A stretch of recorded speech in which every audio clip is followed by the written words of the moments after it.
It's wonderful to hear. So, Green Class of 2009, you've left your imprint on campus in many ways. The rising greens entering this next fall will have a lot to live up to. When I walked around campus recently and saw leprechauns, green balloons, banners, and our very own Emerald City, I realized how much we will miss you. You are very different today than you were 4 years ago. You are only 4 years older, but you are many, many, many years wiser. You are a Wellesley woman. You leave Wellesley today well prepared for whatever lies ahead. Armed with your natural ability and your Wellesley education, you should march confidently into this economic maelstrom. I know these things about you. You will meet obstacles. You will revise and re-revise your strategies. You will be challenged, but you will find that place where you belong, and you will be great. I thought about this last month as I watched you participate in hoop rolling. As always, it was a glorious sight from the finish line, a horde running full speed with hoops flying every direction, wearing flip-flops, sneakers, fancy shoes, with graduation robes blowing behind, shrieks of joy and exasperation blending, and a look of happy determination on every face. I liked the determination, but I also liked the happy. Keep them both. Hoop rolling has been a Wellesley tradition since 1895. Let me tell you how it came about in the words of a senior from the class of 95, that is, 1895. She said, "As seniors, we thought everyone seemed too serious, and Wellesley's tendency was to take oneself too seriously." We haven't changed much in 114 years. In the earliest years, the winner was supposed to be the first in her class to get married. That led to some consternation even then. One of the early winners at the end of the race was heard to exclaim, "But I don't even have a boyfriend." With time and societal changes, the projections for winning changed from being the first to be married into the first in the class to be a CEO. Yeah.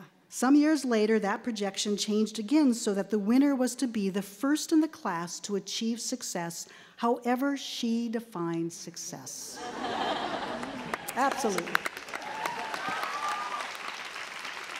Looking at this superficially, some outsiders have shrugged this off as a move to political correctness. But it is far more than that. It mirrors changes in what it is expected of women and what they expect of themselves. As Wellesley went, so went the world. Definitions of success changed everywhere. Success is a fluid concept. Success means one thing to you now. Your idea of success may also change. Know who you are, and when that changes, always know who you have become. Now, I'm sure that there are a number of women who didn't want to win because they didn't want to be thrown into the lake.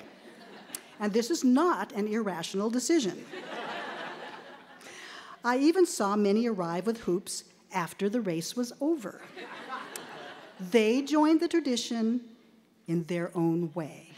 You can see there is more than one way to roll a hoop. There is more than one way to live a successful life. It's an individual decision, and it should be one that each of you makes for yourself. Don't let others define your passion for you. Think of it as rolling your hoop through life. It is going to be crowded.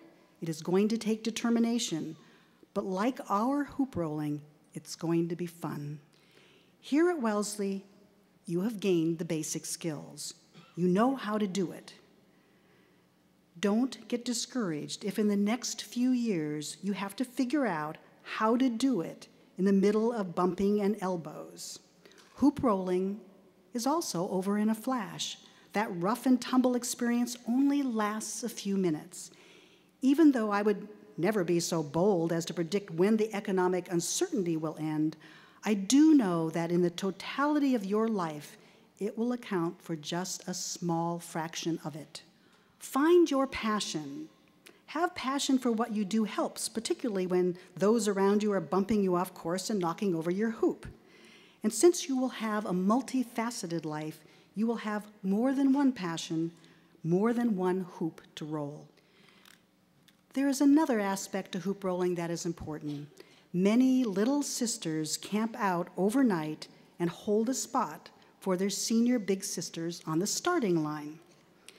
In the future, the community you create around you, family and friends, will help you make and protect the spaces that you need in life. They'll stick around to cheer you on. They'll pick you up when you stumble.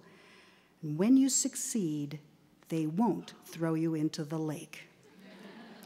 Hoops are passed down big sister to little sister, sometimes over many, many years, creating a network of women linked by this experience. Most of you sitting here today are big sisters.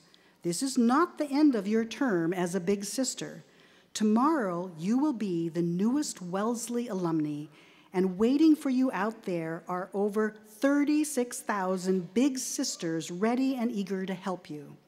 And 20, 30, 50 years from now, you will be the big sisters of graduating classes. Our alumni are a true sisterhood. In the hoop race, the president is waiting at the finish line, holding the tape and presenting flowers to the winner. You are all winners now. You are Wellesley women, and you always will be. Wellesley will always be here for you. You will always belong here. We will be waiting, and we will be holding flowers.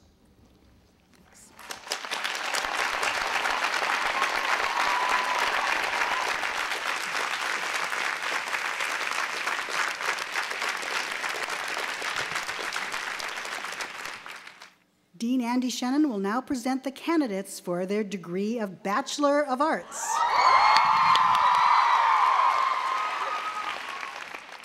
To ensure that the name of each student can be heard, the senior class respectfully requests that you hold your applause until all the degrees have been conferred. Will the candidates for the degree of Bachelor of Arts please rise?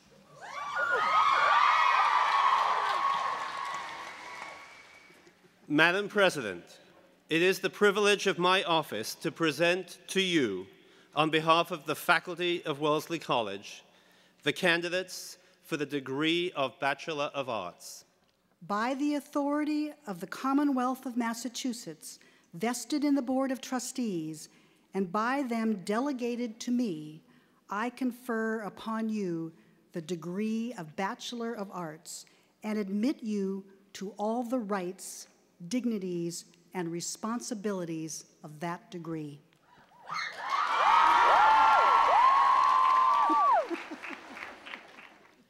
Yetunde O. Abbas.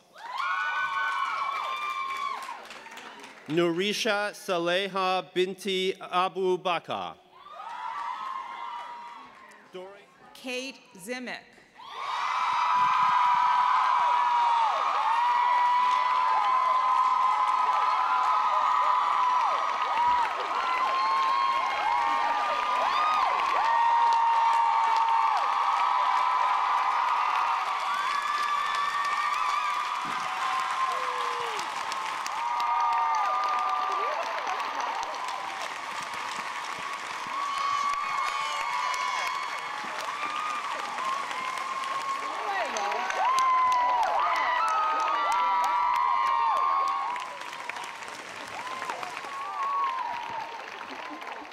Congratulations and best wishes to the class of 2009.